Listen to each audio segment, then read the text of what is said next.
Thank you.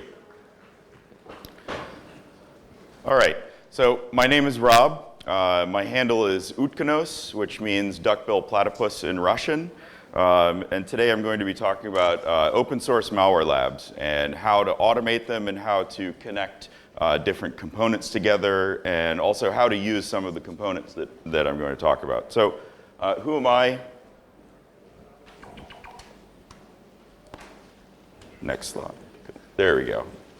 All right. I'm the Director of Research Innovation at ThreatConnect, and I run the innovation team component of the research team.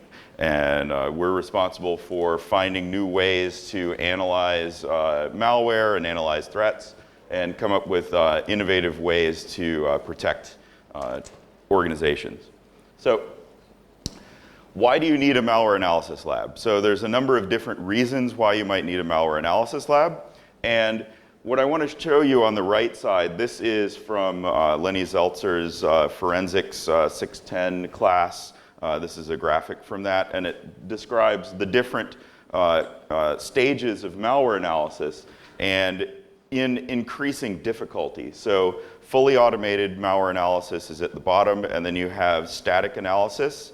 And then the next step up is interactive malware analysis. And then the top most difficult part is full reverse engineering to know the capabilities and looking at the code itself. So what we're going to talk about today is the bottom two. So these are the easiest of the malware analysis stages, but these are also the ones that are ripe for automation.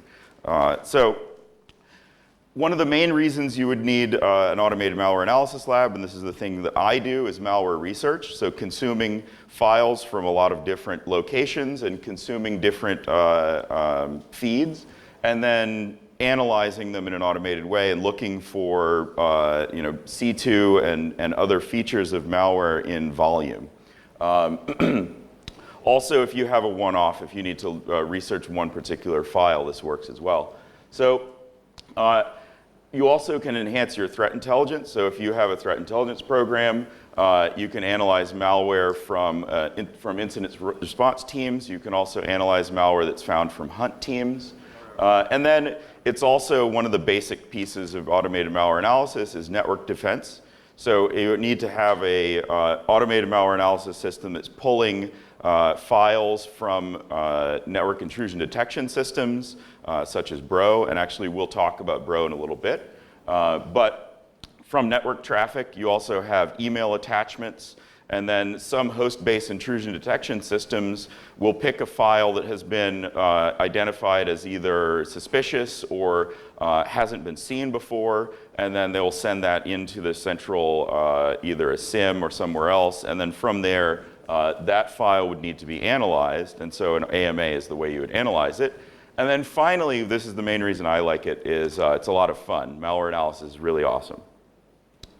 So I'm going to focus on 4 entry points in the malware analysis process. There's a lot more than this. There's many places you can begin a malware analysis process. But what I wanted to do is narrow it down to the 4 major ways that you can enter a malware analysis process. So you have a file. So a file can be any executable file. It could be a Flash file. It can be a Java jar. It could be a Word document. It could be a PDF. Basically anything that can execute code or through an exploit also execute code on a workstation or a server. So those files are the first entry point that I'm going to talk about. The second entry point is a URL. And so when I talk about URLs, there's 2 just basic categories of URL that we're going to talk about with regards to malware analysis. There's a lot more if you're going to talk about phishing and credential drops and things like that. But what we're going to talk about right now is basically malware download URLs and then drive-bys. And a drive-by is where there is some form of exploit and the user visits this URL, and then a payload is delivered without their knowledge. Sometimes some of the exploits are a little bit better and it won't crash the browser and they won't notice, but many of the drive-by downloads, it might crash your browser. But either way, malicious code has been delivered without any user interaction. You know, the user hasn't said yes to download something. They haven't run something. They've just visited a URL. Typically, it's buried in an email, and a phishing email, and they may click a URL that looks like a LinkedIn request or something like this. So these are another entry point to the malware analysis process that we're going to talk about. And then the last two may be a little bit less obvious, but these are really rich ways that you can get more information about malware. So the first of them is a PCAP. And so PCAP is a packet capture. This is basically a recording of network traffic between 2 points in time. And so from that network traffic, you can learn a lot about the malware and what it's saying, what it's doing. And finally, a memory image. And so a memory image is exactly that. It's an image of all of the volatile RAM captured at one point in time off of a workstation or a virtual machine. And from that memory image, you can also learn a lot. You can learn a lot about what the malware, I like to say the memory image is what you can learn what the malware is thinking, and the PCAP is where you learn what the malware is saying. So to analyze these four types of data, we're going to look at 4 open source tools. All of these are publicly available. Each one you can download and install. And also contact me after this if you need help installing these, or if you need to learn more about them. I can point you in the right direction. So Cuckoo Sandbox is an automated malware analysis system. I know many of you that have used Cuckoo, you're going to say, well, Cuckoo includes volatility. But there's a nuance with volatility in Cuckoo that I'll talk about in a little bit. But the second one is Thug, and Thug is a low interaction honeyclient. So this is what you would use to visit a malware download URL to capture that piece of malware, or to visit a drive-by and hopefully trigger the drive-by exploit and then capture the payload. And then Bro. Bro is a network security monitoring tool, and many of you may be familiar with Bro, but we are not going to use Bro in the way that you typically use Bro. You probably use Bro as a network security monitoring tool. We're going to use it as a malware analysis tool. And these two things are slightly different, and you'll see why soon. So Volatility is a memory analyzer. It's built in Python, and it analyzes memory looking for a variety of indicators. So you can find things that are different. You can also extract information from memory, and we'll talk about that in a moment as well. So the first thing we're going to talk about is Cuckoo Sandbox. So Cuckoo Sandbox provides static and dynamic malware analysis. And this is just a screen capture of one of my Cuckoo Sandbox instances. And if you're not familiar with a sandbox offers you a controlled environment where you can detonate malware safely. I would recommend that you put your malware sandbox off of your own network. Isolate it completely. I know some people who have begun using Cuckoo, they've downloaded it and loaded it on their laptop, and then all of a sudden, they've got C2 callbacks coming from their home IP address. So, make sure that you separate your malware sandbox from your own network. And when you begin, a good way to begin is actually to have a closed network and just observe the malware traffic without having it reach out to the internet.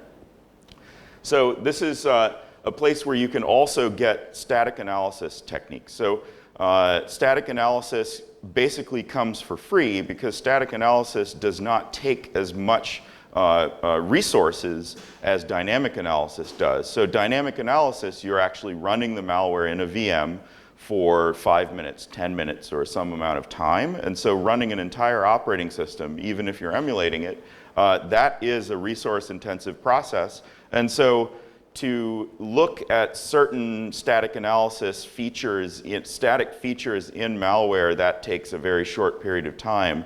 So it's, there's no additional time for looking for strings and things like that. So you basically get it for free with Cuckoo. So I know everyone wanted to see something as long as a dynamic analysis, but you know what? Dynamic analysis is very obvious what you use it for. So dynamic analysis, you run the malware, it calls back to an IP address or a domain name or a URL, and then communicates with its command and control structure, and then you capture those indicators of where it's calling back to.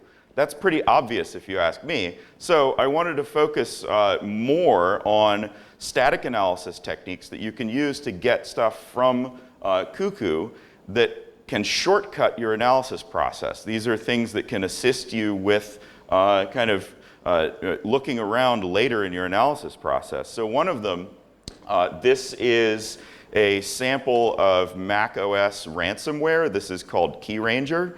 And so I ran it through Cuckoo Sandbox and got back some information. And so one of the things when you're doing those later, more difficult stages of malware analysis is you need to reverse engineer the malware and get the assembly code from it. So to do that, you have to run it through whatever packer it was packed with. And so sometimes there are ways to detect the packer.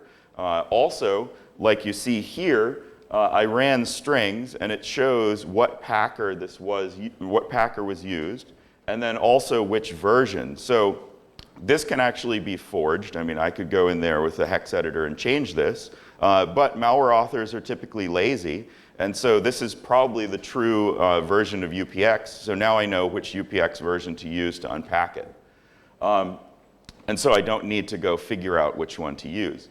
Here you have AV detection. So for every file that you submit, you can also submit it to an AV scanner bank.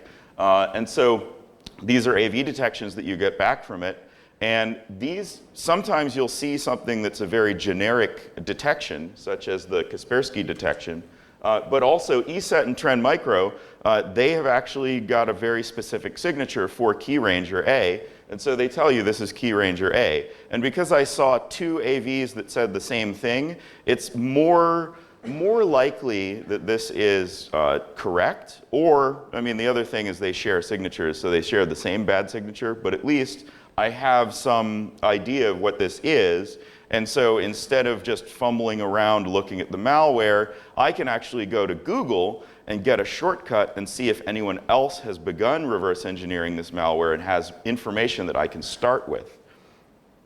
Because if you've been hit with something and you're on an incident response team, time is of the essence. And if it means cheating and going to Google and finding someone else's work and using it, by all means, please do.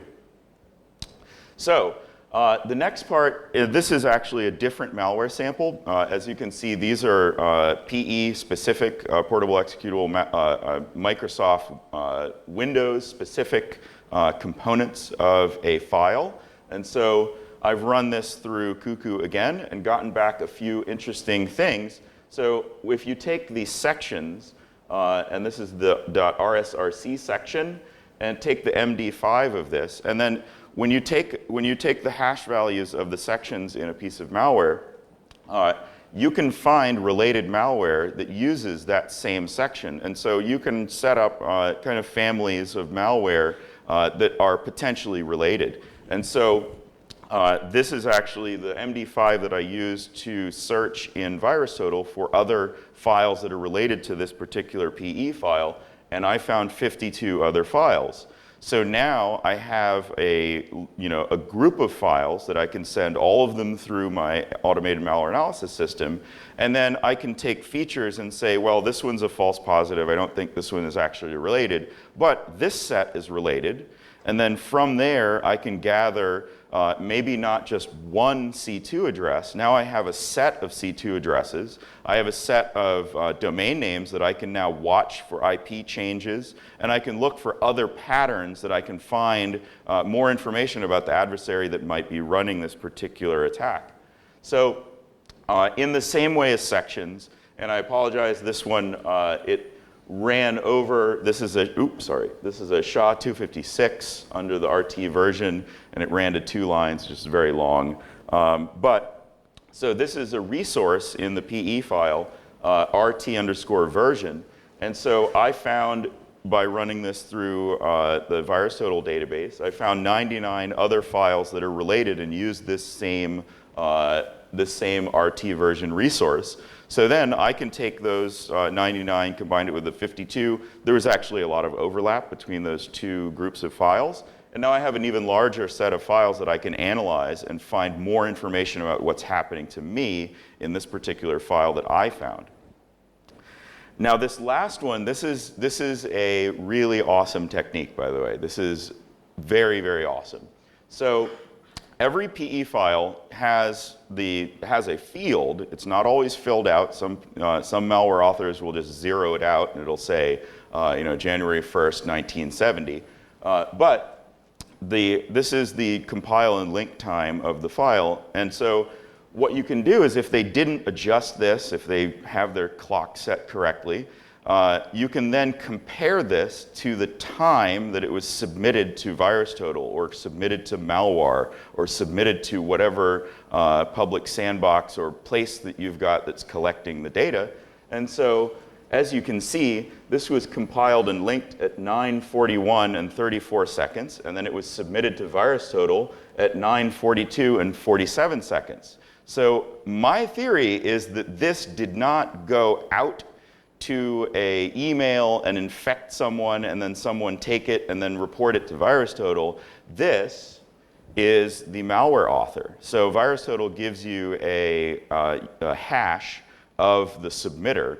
And so now in the future, as this same individual submits other payloads for testing to VirusTotal, I can see those payloads and know about them immediately without them actually going out into the world and starting to infect people. So this is a very interesting technique. I hope you take it with you.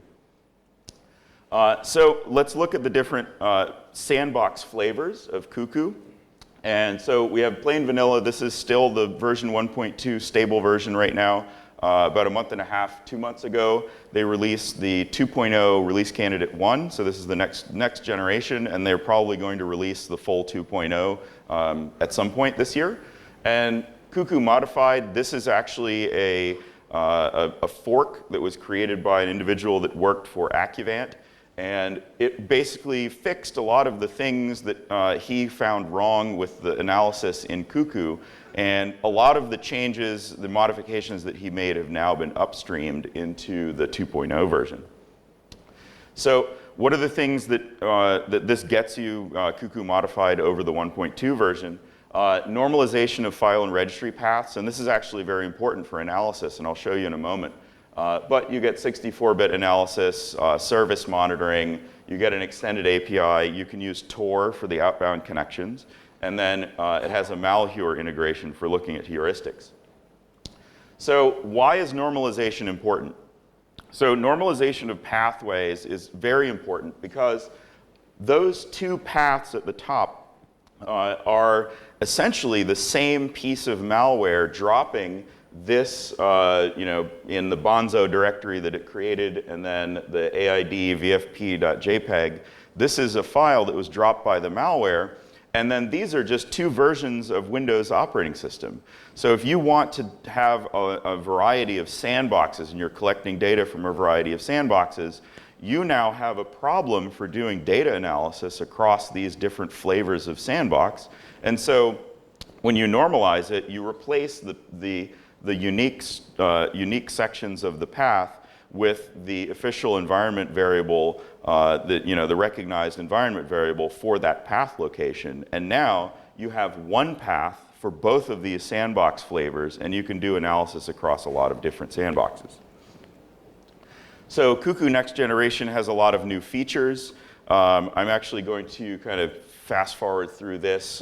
You can see these slides later. They'll be posted online. And I've already given this talk at a few other B-sides, so you can get the slides there. So this is Paranoid Fish. So Paranoid Fish is a way of discovering anti-analysis techniques that you have not corrected for in a sandbox.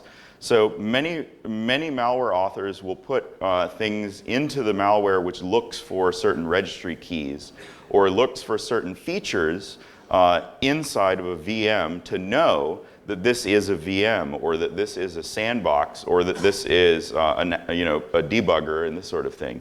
So all of these anti-analysis techniques have been rolled into this executable file called paranoid fish or PAFish.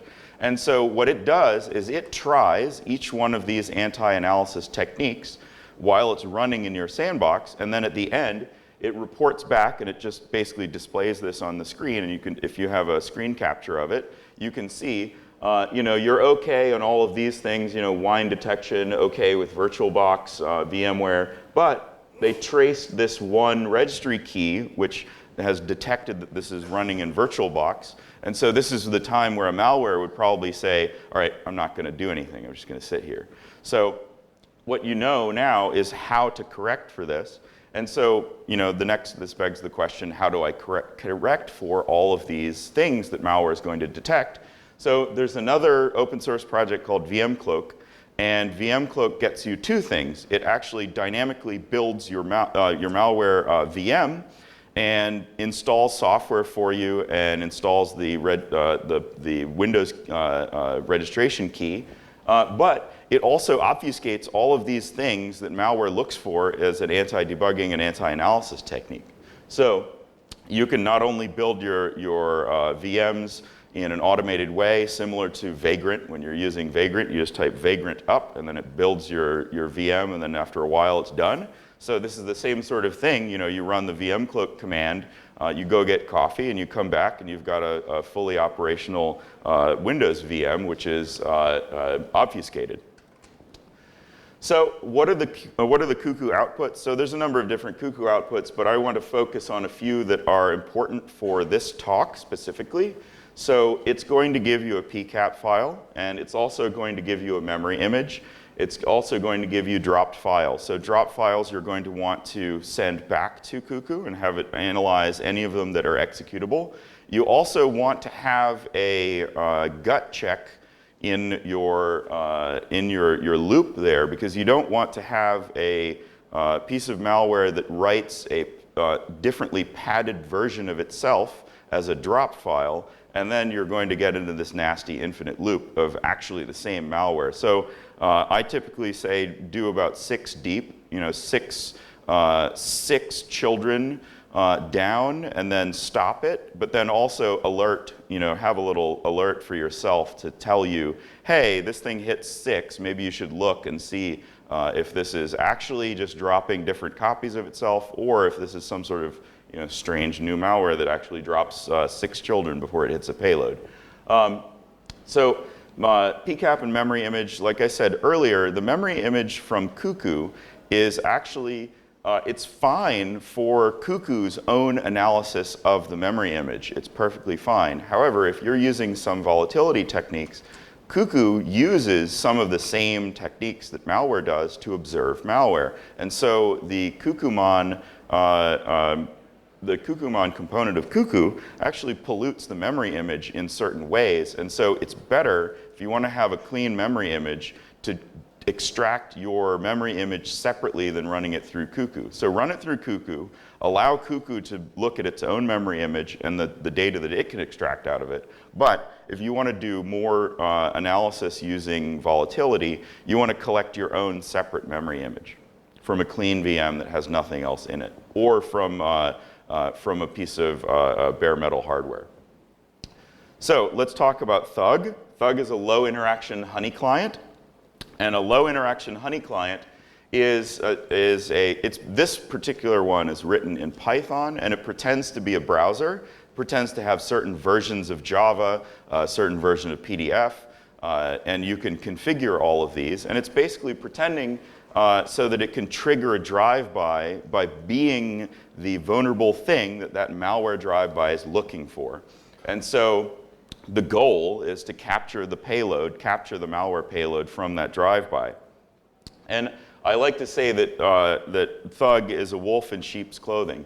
So one of the things that you can configure is the user agent. You can change the user agent to be almost anything you want. And these are 2 sites that I use when I want to configure my user agent and be a little bit stealthful. or try to find one that malware is actually looking for. So this top one is user agent string. This is just a library of almost every known user agent string.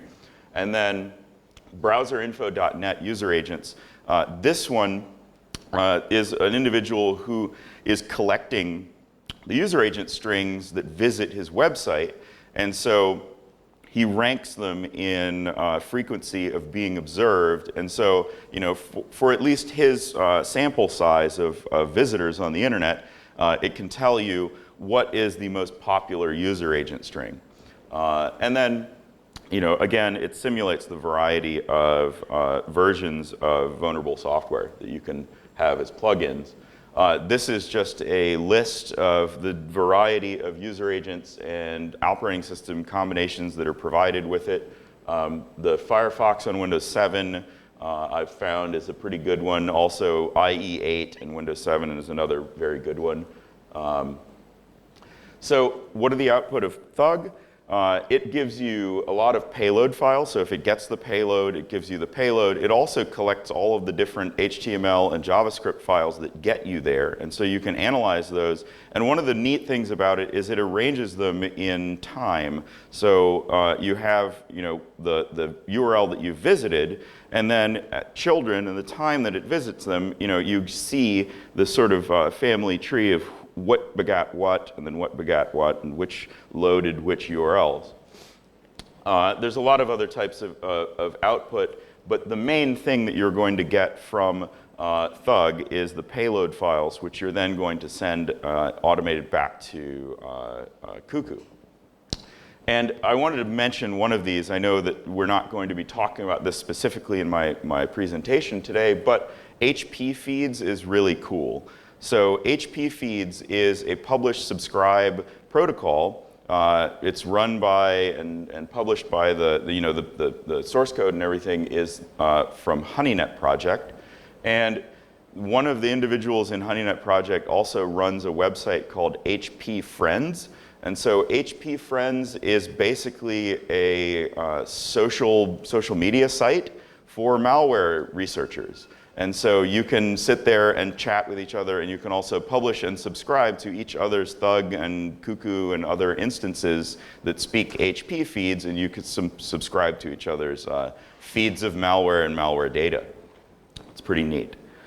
So this is sort of one of my favorite parts of the talk. So I'm going to talk about Bro, and this is a network. It's a network analysis framework, but we're not going to really use it for its typical use case. Its typical use case is network security monitoring. So you would have it doing live capture and then looking for things that are unusual that occur on your network. We are not going to use it for that because I'm going to run something that I know is malicious and I'm going to listen to it using Bro. So Bro is a series of scripts. These scripts generate logs, and the logs are text files in it's a little bit like a comma-separated or space-separated text file, but there's a little bit more to it than that. And there's a very rich community that produces open source scripts, and so all over GitHub there's many other Bro scripts out there. For this talk, I'm only using the plain vanilla Bro scripts that come with Bro itself when you download the original source. So what I wanted to do here is just focus on Bro for a moment and not think about any other tools at all. So I'm tying my hand behind my back and only using Bro. So my analysis target is this Excel document. And I collected this from a free, open public malware sandbox called Hybrid Analysis. So if you wanted to later, follow along with my analysis here, you can download this file. The SHA one is listed. And I want to answer the question, what can I learn from PCAP only? So the first thing I do is I go to the connection log. So the first most important log that you want to look at in Bro is the con.log. And so con.log shows you each and every single granular connection that has been found in that particular packet capture. And so the first thing you want to do is get rid of the garbage. So most operating systems are going to have typical traffic that they naturally, just create as their, housekeeping and typical traffic that's all benign. So you want to remove all of that. So this is the operating system benign traffic. And so as you can see, there's some ICMP pings that occurred on IPv6. There's a little bit of IPv6 name resolution, local name resolution, and some broadcast traffic. So not worrying about this, so I want to just ignore that. This is important. So this is the typical DNS traffic, and so this is the malware trying to resolve two host names. So this is important. We'll come back to that.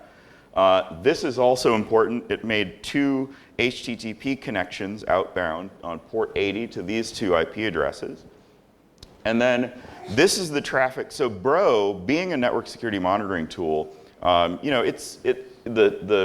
the output and the way you look at it is different than Wireshark, but the idea is the same. It is configured to understand and identify many protocols that are used, legitimate protocols. So here, if the service has a dash, this means Bro doesn't know what that protocol is. I usually call this the WTF traffic, and that is almost always C2 traffic from the malware.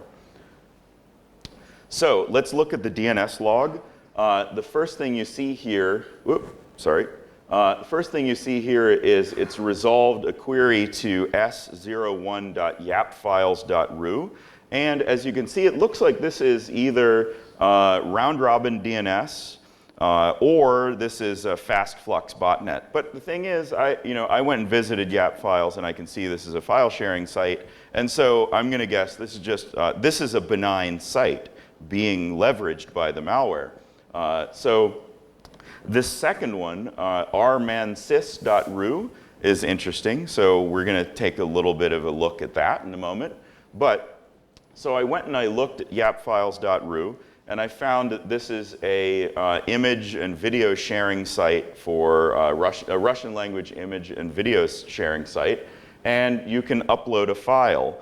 So of course, I'm thinking, all right, so this is a little bit suspicious. So let's look at rmansys. So I go to rmansys, and I speak fluent Russian, so I can read the rest of this. But for you, see remote manipulator, that is very suspicious.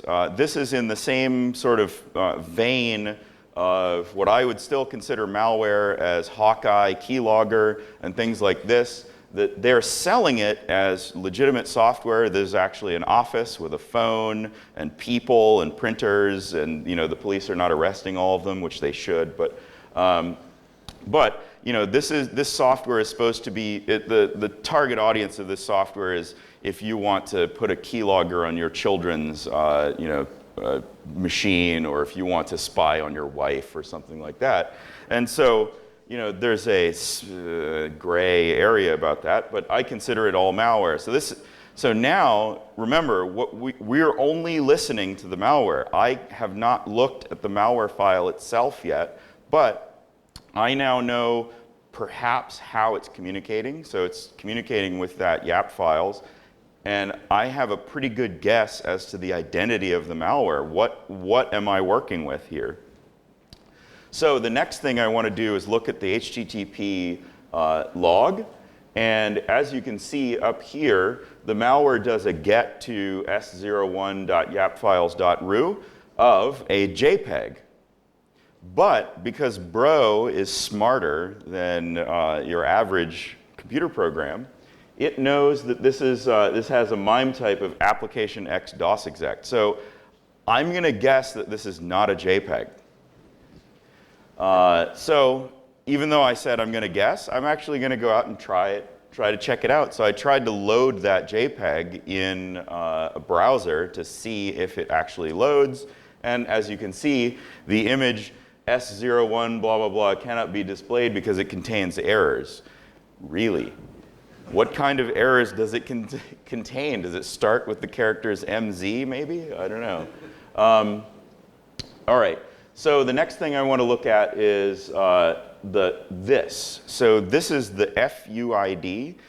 Bro is really awesome because when it finds one granular thing, like one row in its log output, each row is assigned a UID so that you can take that one row and relate it via that UID to other bro logs, and you can follow either that connection across different protocols, or if it downloads a file, in this case, I can go to the extracted files directory where it's carved all of the files out and dropped them.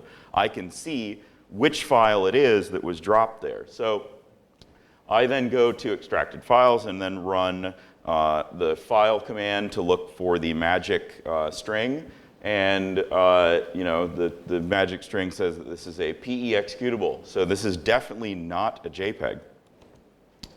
All right, so now what I want to do is gather a little bit of stuff that I want to collect for later. So I look at the files.log, and files.log gives you the byte size of the file, and then goes ahead and creates the three hashes, so MD5, SHA-1, SHA-256. Now I want to look at the WTF traffic, what's going on here. And this is one part where I'm going to cheat. I want to replace this part of the talk with using T-Shark rather than Wireshark, but because Bro, you don't have a very good look at what the packet itself is. So what I've done is actually opened that one packet or one connection in Wireshark, and lo and behold, we've got XML C2 traffic going back and forth between these two locations. I know this looks a little bit like angry fruit salad, so I'm going to kind of spell it out for you here where, when I review what we've learned. So what have we learned just listening to the malware and not actually looking at the file itself? So we know that the adversary is likely Russophone. They use an Office document, and the Office document is generating network traffic. If you have an Office document generating network traffic, that's bad, very bad. The payload is remote manipulator. The payload, we even have a TTP here, tactics, techniques, and procedures. So we've got they hide a payload as a public image sharing site as a JPEG. And then this stuff at the bottom I extracted from that XML we saw just a moment ago. And now this is very unique. I mean, I've got the license number for the C2 server that they bought from Remote Manipulator, its internal ID, Trojan version, and server versions. So now I can write a very accurate snort signature that will find this adversary's C2s when they reuse it with a different attack. If they put another payload out there and reuse their C2, I'll be able to connect that C2 back to this one. So this is a set of indicators that I've gathered from this. I've given them a couple of different ratings. YAP files, I rated this one skull, which is just suspicious rather than actually malicious, because it is a benign website. I did contact them and I said, hey, you might want to check that things are actually JPEGs before you allow them to be uploaded, but I didn't hear back. And this is actually on GitHub right now on my GitHub page. This is my Bro configuration. So this is my local.bro config file. And so please take this, use it. I spent quite a lot of time going through each and every config and making sure I know what it does and how to use it and how to configure it properly. So Bro gives you a number of different logs, and then it extracts files. Those files that you get extracted from here, like that payload, I would want to send to Cuckoo and do further analysis there. So let's move on to Volatility. Volatility is a memory analysis framework. It's a very, very, very good way to extract artifacts from memory while the malware is running. And so it gives you a really good view into the malware. It's also a very good pen test tool because you can see, logins after reboot and fun stuff like that. I encourage you to look into volatility and use it all the time. It's really fun. There's also a tool in the recall project, which is similar to volatility. The recall project has a tool to dump running memory, so you can actually pipe memory into volatility while you're in the VM. So you're looking at live memory pages, which is very useful. And there's a version of that for Linux, for OS X, for Windows, etc. So it supports Windows operating OS X, and it also supports Linux. And what we're going to do again is the same exercise I did just a moment ago. And I'm going to analyze one piece of malware, but without looking at the malware file itself. I'm just going to look at what the malware is thinking in memory. And by the way, if you see an executable file that's like b.exe or 2.exe or f.exe, that's malware. That's almost always malware. So again, I encourage you to follow along with my analysis. Here you can go download a copy of this malware yourself. Same place, and this is the SHA-1 for this piece of malware. So one of the things, and you can look this up when I publish the slides later, but so I beat my head against this problem a number of times. I'm like, okay, I dumped the memory image from VirtualBox.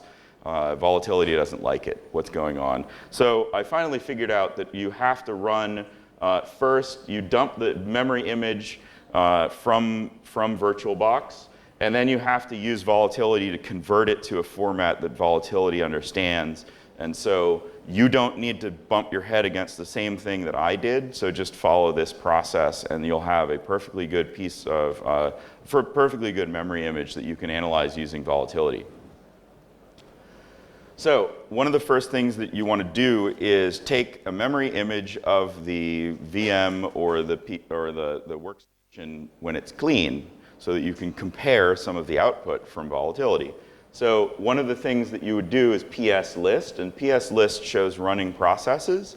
And so as you can see, I did the PS list from the clean memory image and from the malware memory image, and now I've taken a diff of the two outputs, and you can see, so search protocol and search filter and service host, these are all clean, these are part of the clean image. But now you can see explorer.exe is now running in this VM.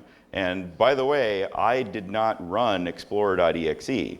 I clicked on a malware executable. So this is very suspicious. So let's take a deeper look into what's happening there and run it through malfind. So malfind looks for process injection and anything that has been injected, and you can see explorer.exe, and again, you'll see a theme when you're using things like volatility. If you run one tool and you see, explorer.exe is running, then you run malfind, and oh, so explorer.exe was actually injected. So clearly it was injected. You've got .mz, which is PE executable, so PE executable was actually shoved into Explorer.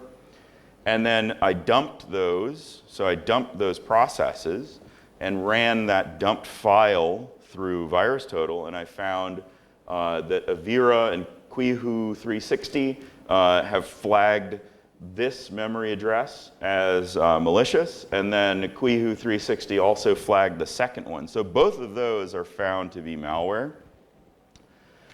Now what I want to do is look at the connections. So again, I can find what outbound network connections were made in that memory image. And so in the clean image, no network connections. And then all of a sudden, when I clicked on this malware executable, I've got these two connections. And so 216.170.126.105, now we have a C2 IP address. So what have we learned using volatility?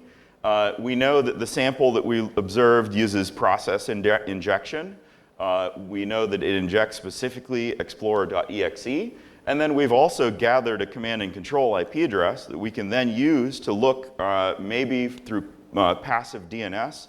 This IP address might have further domains and host names that we can use to pivot out to look at previous attacks and get an idea of who it is or what organization or what malware family, or connect this particular attack with previous attacks. So again, the organizer said we're running late, so I'm going to kind of skip over this. This is something this is just tools that I find very interesting and useful in volatility, so you can come back to this from my slide deck. And then volatility, there's a lot of things that it will extract, but mainly you're going to be pulling DLLs, you'll be pulling processes. Sometimes if you pull a process that's in memory, you may need to reconstruct the import table, but there's techniques to do that. But you basically want to take any of those executables and then run them through Cuckoo. You may get URLs. One of the things that's cool is volatility can look at your Internet Explorer visit history. So kind of scary, but also you can pull URLs that have been visited there. So you might be able to, if you had a memory image from a incident response of a user and they clicked on a drive-by, now you can collect that drive-by URL, forensically collect it from that workstation, and then you can visit it using Thug. So I want to tie all of this together. And so I hope this is not too much spaghetti to look at, but I'll kind of explain it here. So you start with a file. You upload the file to Cuckoo Sandbox. It performs static analysis. It then performs dynamic analysis. At this point, the output from Cuckoo you want to upload to a threat intelligence platform. And then if it collects a URL or if it collects PCAP, you want to start and send those to Thug. You send a URL to Thug, send the PCAP to Bro, and then start their analysis process. So you process the URL, you process the PCAP. You want to have some logic in your queuing system where if you have seen a file before, you don't need to send it over here again. So if it has been seen before, you want to send the output of that to your threat intelligence platform, and then send, if you have not seen it before, you want to analyze it using Cuckoo Sandbox. I know that volatility is not in this set of swim lanes. That's because if you add volatility, it just all looks like complete spaghetti. But what I've done is I've separated volatility out, and you can on your own kind of logically combine these two, but visually it just doesn't work very well. So volatility, you upload the memory image from volatility, does memory analysis. If you've seen a URL, and this is basically the same logic over and over. If you've seen it, then take that analysis, add it to your threat intelligence platform. If you haven't seen it before, then analyze it with the next open source tool. So when you're orchestrating this and automating it, there's a number of different ways that you can have your message queue set up. RabbitMQ and Redis. So Redis is a memory key value store database. Excuse me. And then ZeroMQ is a distributed, very quick message queue. I prefer ZeroMQ. It's very clean, very fast. One of the things, again, like I've beaten my head against certain things in the past, and I don't want you to do that yourself. And so when you're transferring files among different systems, you want to use the message queue to tell that next tool, I have something ready for you, but you don't want to use the message queue to transmit the file itself. You want to use Nginx or Apache or something like that, and have the tool drop the file into Nginx, and then the message queue says, pick up file XYZ at this URL, and then have it collect the file using HTTP or FTP or whichever you want to use. Because those protocols are built to transfer files. It's cleaner, easier, and less headache. And then I use Elasticsearch to pull all of the data and kind of collect it. And so Cuckoo Modified has a Elasticsearch output. Thug has native Elasticsearch export. Bro, you can export logs in JSON format. There's a line in your local.bro which tells Bro to create JSON format logs. And then volatility as well, there's a switch in each one of the, when you run vol, there's a switch that says I would like the output to be in JSON format. And then I prefer to glue everything together with Python 3. Python 2 is dead. I hate it. It's gone. And especially like the way that it handles UTF-8 and character encoding. Stick to Python 3. So, do you have any questions?